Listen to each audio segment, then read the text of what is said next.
Hi, this is Guitarist Denis Taaffe, and I'm in my home studio. This is where I record my albums and so on. And, well, today I'd like to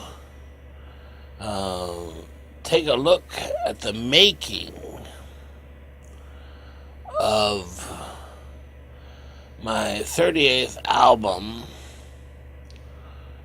Modern Rock Guitar, Volume 38, Enigma. And this was originally recorded and released in 2006. And it was my 23rd album of 2006. And we're now January 2018. It's been newly released because unfortunately it was only available for a very short time before the company that originally released it abandoned all their music projects. And from one day to the next, most of my albums became unavailable. So it's really nice to get a chance to revisit the album. I haven't heard it in a long time. And the fact that it's newly reissued, that it'll be available in several places like Amazon and iTunes, cdbaby, and so on, for quite a while, for several years anyway. If anything, even just for me. It's actually quite a long album. It's 11 tracks, and it's 73 minutes and 56 seconds. So several of the tracks are, 10 minutes or longer. Now, let's take a look at the cover artwork first. And this was before my friend Chuck Terrell started doing the album covers. So this is actually a album cover, which is just a public domain photo, free to use legally. And I got it from Sepolina.com at the time. This was back in 2006. And what I can tell you is that back in 2006, while all my recordings were improvised on the spot, with no additional overdubs, I would basically turn on the recorder and start playing, and that's how I came up with tracks and so on. Now, of course, I had musical ideas in mind and those kinds of things. I would emulate bass on guitar by dropping the bass an octave. And back then, I had just basically left using drum machines, which left a lot to be desired sound-wise, for drum samples, which were recordings, small recordings of someone actually playing drums, and you would link those together to create a drum track.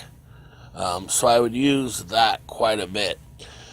In addition, I also had a big collection of other audio samples that I would use at the time. I got away from that eventually, but for the longest time I would use those. And some were kind of goofy, really. And in fact, for this album,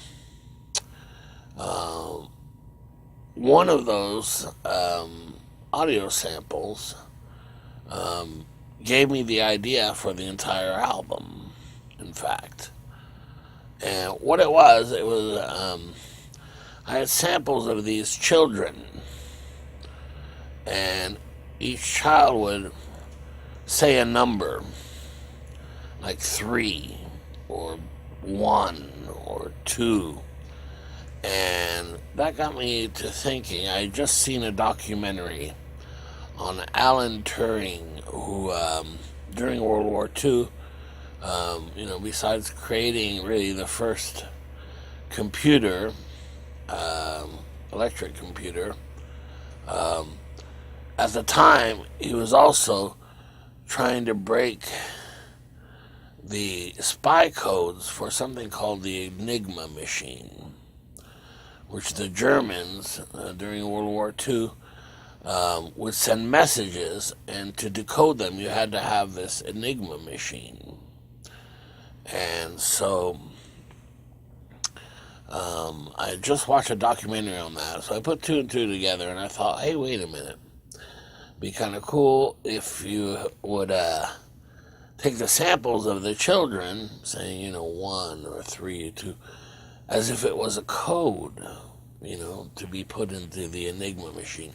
So that gave me an idea for the album to be kind of a powerful rock album with kind of a dark mood, kind of World War II-ish, and dealing with that. And so let's begin taking a listen to that. And in fact, the very first track, which is kind of an introductory track, is called the Enigma Machine. And you'll soon see why. And you'll hear these kids, repeating the code. And it sounds almost as if you're going back in time to World War II. It's so let's play some of that. So here we go. Track 1, the Enigma Machine. 7, 7, 7, 2, 7, 1, 2, 3,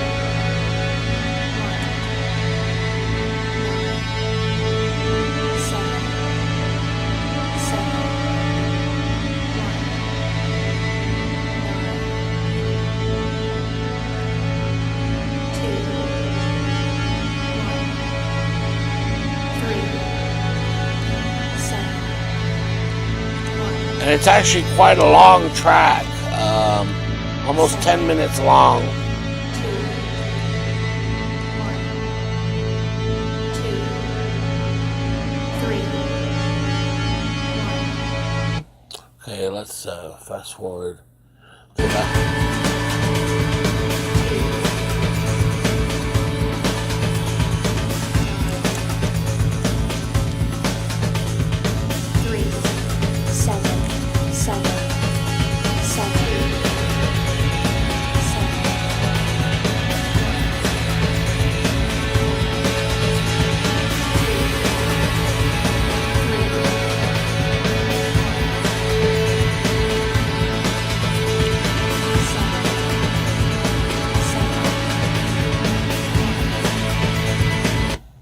'Kay, so that kind of sets the mood for the album, or the theme, the overall theme of the album.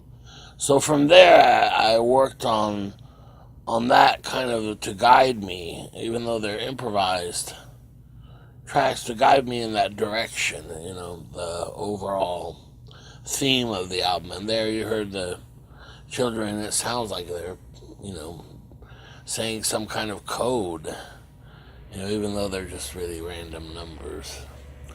Okay, let's move on to track 2, and it's called Codebreakers. And there I really wanted a, kind of a World War II-ish, so it had to be a dark theme, a powerful rock, with a dark mood, if you like. And so here's the track 2, Codebreakers, and it's also almost 10 minutes long. So let's take a listen to that.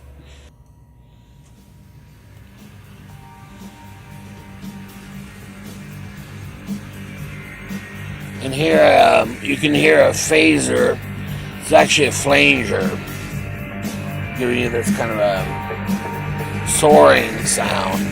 And also, I used an audio sample of the little bell, almost like a cowbell, mixed with guitar harmonics that I played. You know, by tapping the guitar, I'd get those harmonics.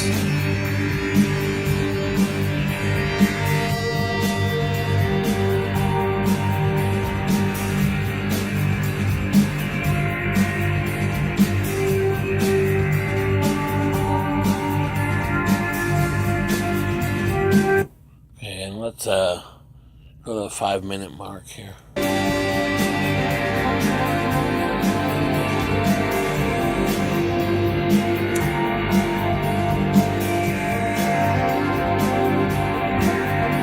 And there I would add the clean guitar loops, layered, kind of long delays.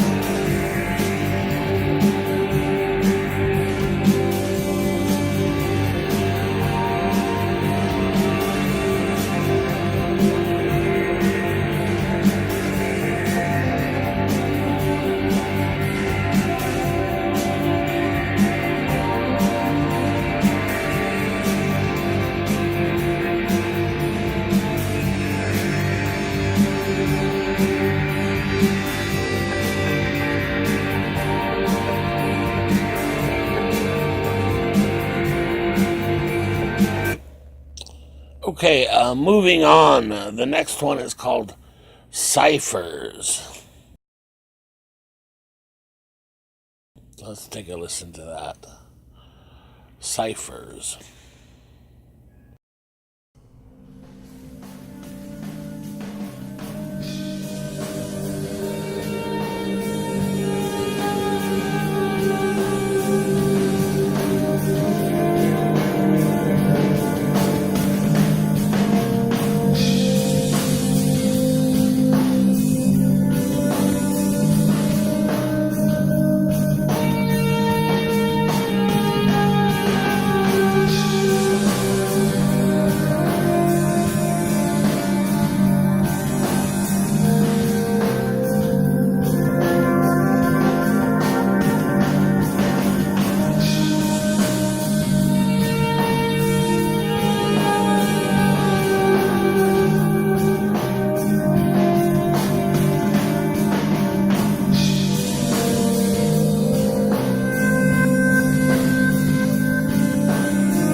Okay, so there you hear the drum samples, the emulated bass on guitar, and I really like that bass line. And then on top of that, of course, the swelled guitars being looped on there. I remember that those drums are, again, the Sony drum samples. They were drums from the big room, which I bought with my friend Paul Bajon. We bought the Sony box sets, drums of the big room. You know, at the time it was really the best drum samples you could get, really, at the time. You know, since then they've come out with a lot of drum software and better drum machines and the Beat Buddy and so on. Okay, let's move on to number 4, translations.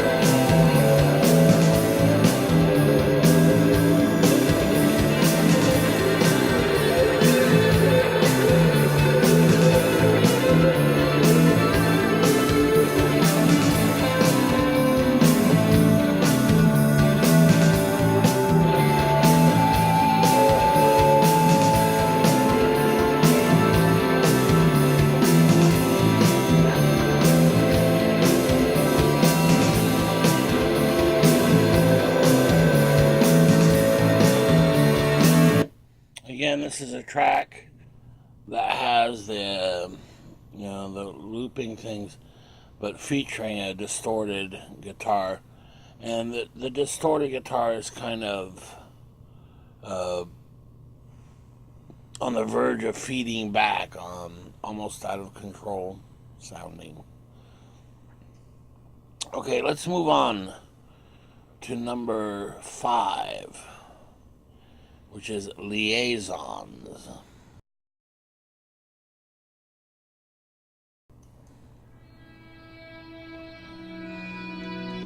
Oh, and let me tell you a little bit about this track, Liaisons here.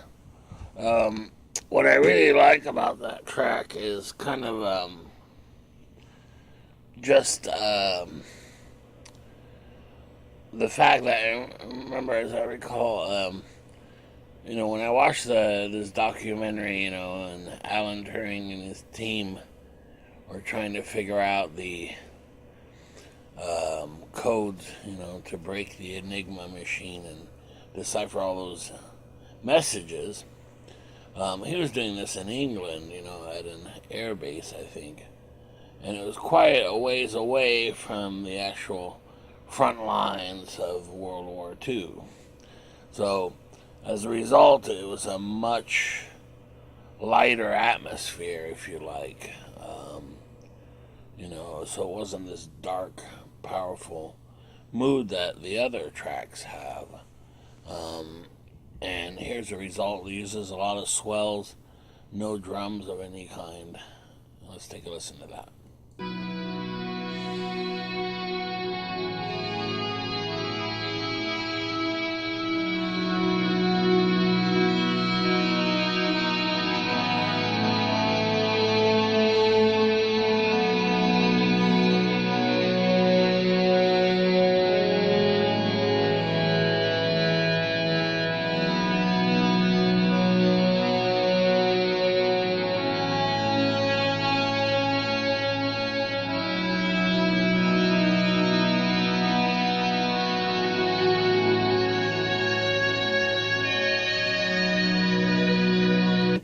So as you can tell, it's got swelled chords that are being looped. That creates kind of the rhythm.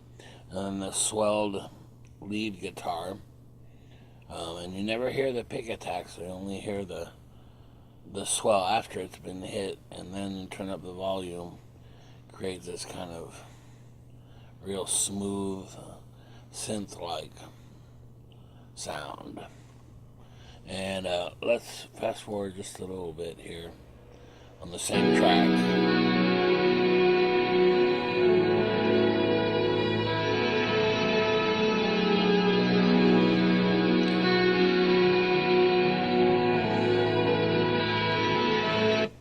So there I've added a guitar over those loops, and it's a distorted guitar. Okay, let's move on.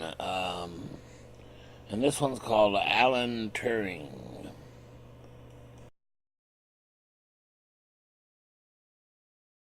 Okay, let's take a listen to that.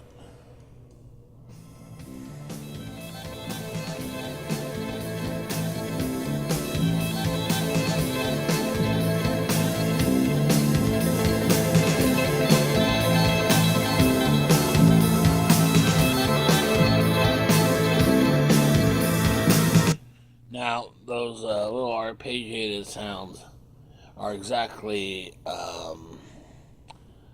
what they sound like. They're arpeggios. But what I did is I played the arpeggios, which are notes of a chord just not played together, played separately, kind of like a scale. So I would play these arpeggios. Then I would loop the arpeggios and knock them up an octave, which would make them play at twice the speed, but also an octave up, so you get this super high pitch sound, and that's what you hear at the beginning of this track.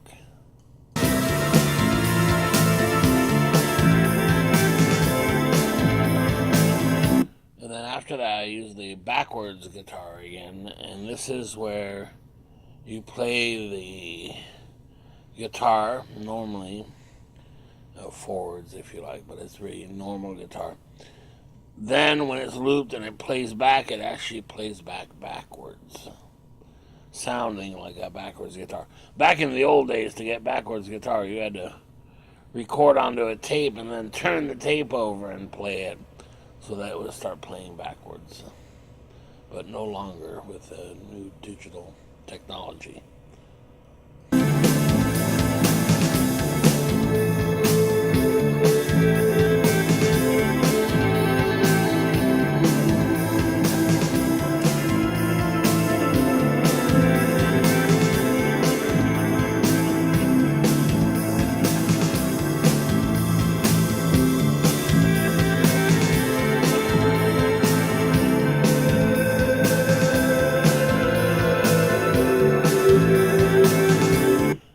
As I loop the backwards guitar, then I would put in swells real high, and not too loud, kind of in the background, which, as you can hear, makes it kind of haunting.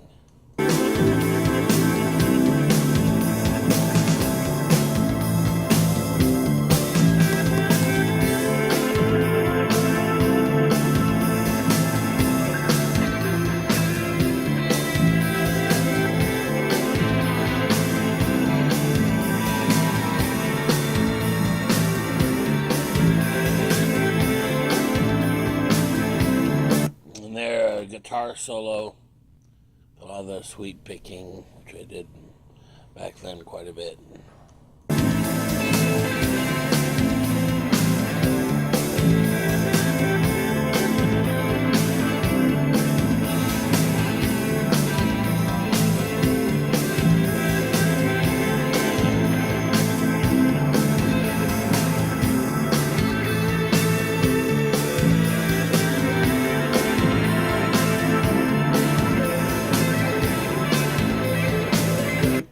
Okay, enough of that sweep picking. Okay, let's move on. Number 7, the device. And here I was improvising all these tracks. They didn't have names and things, but I wanted to stay focused on the main theme of it, which was, remember, it was supposed to be a powerful, dark kind of dark mood album. And so here I think this brings it back, number 7. And number 7, you can clearly hear the children saying their numbers, makes it sound like a code. And this is very similar to the first track, the introductory track. So here we go, number 7, the device.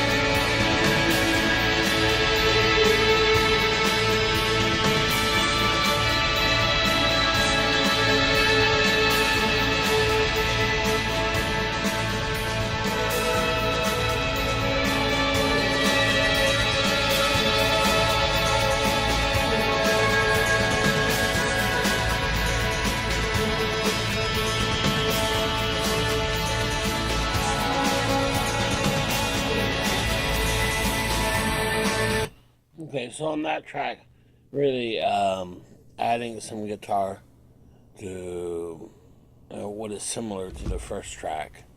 And here I've added a lot of clean guitar and that kind of thing. So now moving on to the next track, which is Uboats. Now, of course, U-boats are the German submarines during World War II.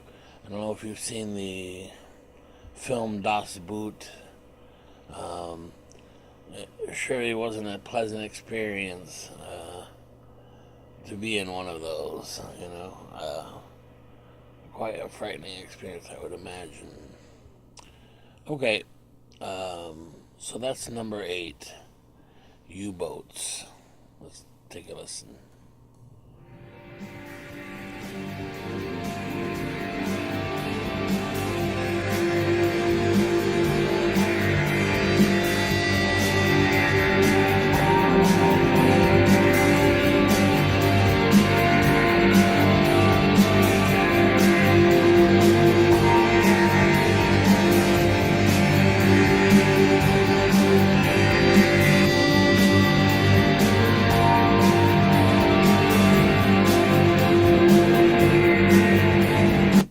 So here I've added a lot of swelled guitar and loops, and also rhythm guitar, and a lot of the long sustaining guitars. Let's go forward here to 218.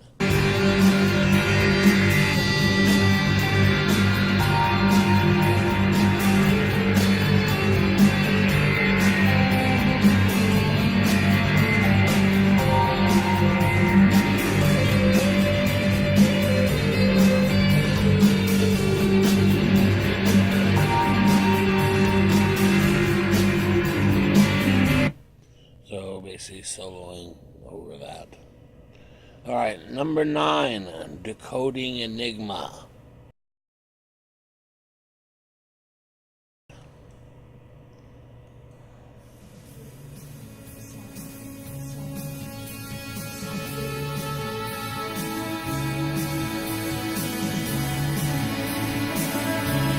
Now notice the drums here is a combination of my old drum machines, that kind of wishy-washy cymbal sound, and then mixed with the drum samples. Here.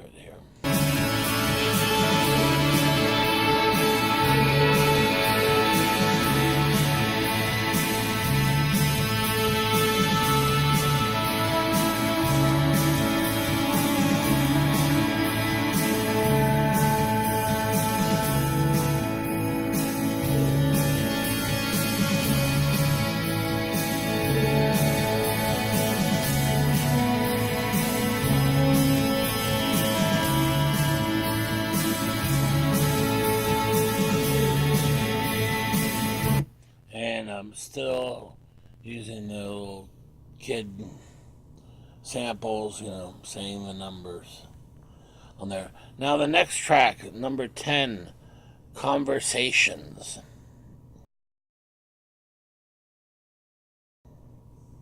And I remember this track very well. For Conversations, it's about a 10-minute track.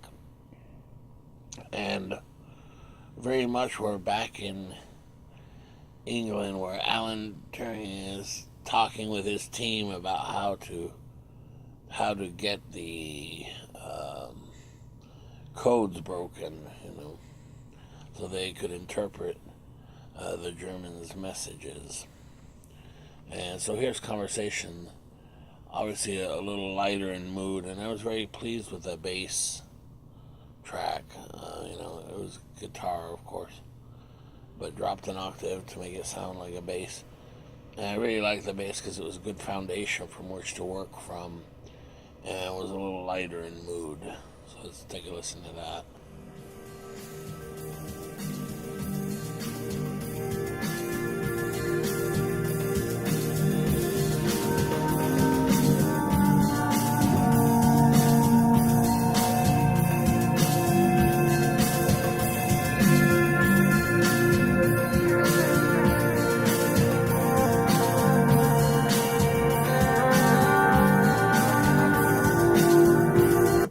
So now here, instead of a swelled guitar sound, really what I've done is just use very slow hammer-ons and pull-offs to create this kind of guitar melody line. And you can kind of still tell it's guitar. So it's not quite just a swell sound, you know. You can actually hear the hammer-ons and pull-offs. The other thing is, this is one of the tracks where the old drum machines, you know, with the washy cymbals, really works well in combination with the drum samples mixed together. So let's take a listen.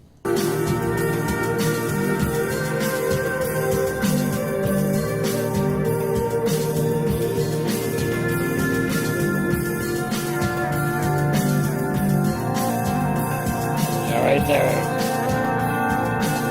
there are those long hammer-ons and pull-offs.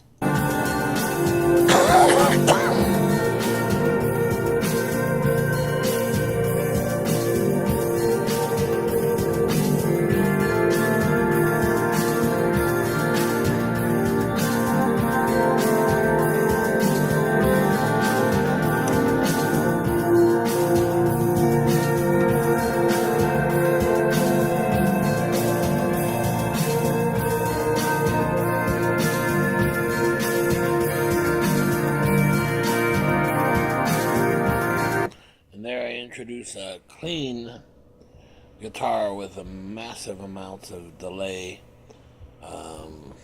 which makes them kind of sound a little spacey and in the distance.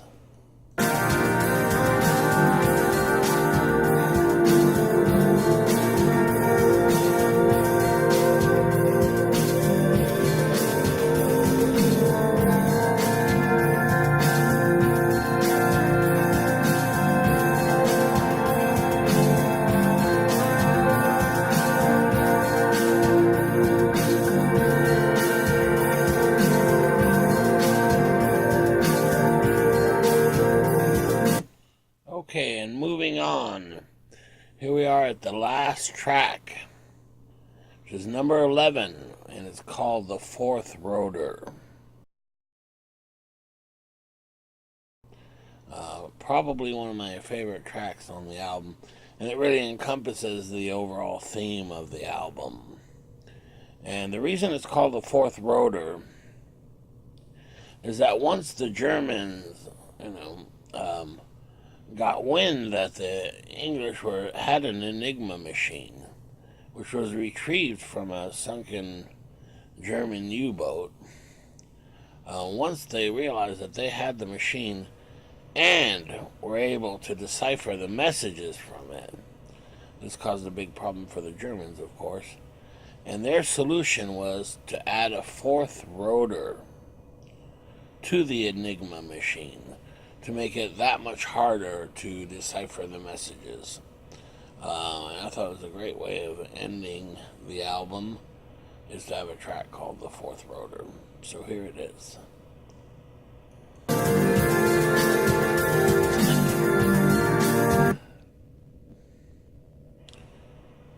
So here it is.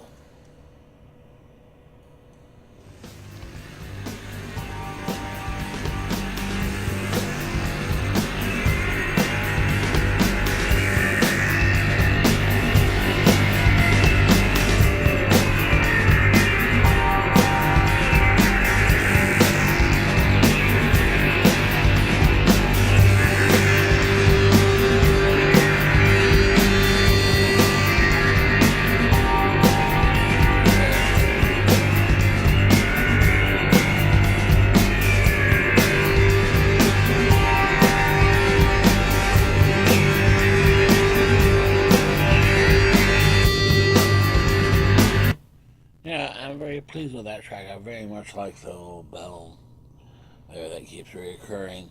And that with the flanged guitar, creating a huge swell and things. I think it's a good track and certainly reflects the theme of the album really well, and it's a great way of closing out the album. We'll hear a little more of it. And I think it's a powerful track.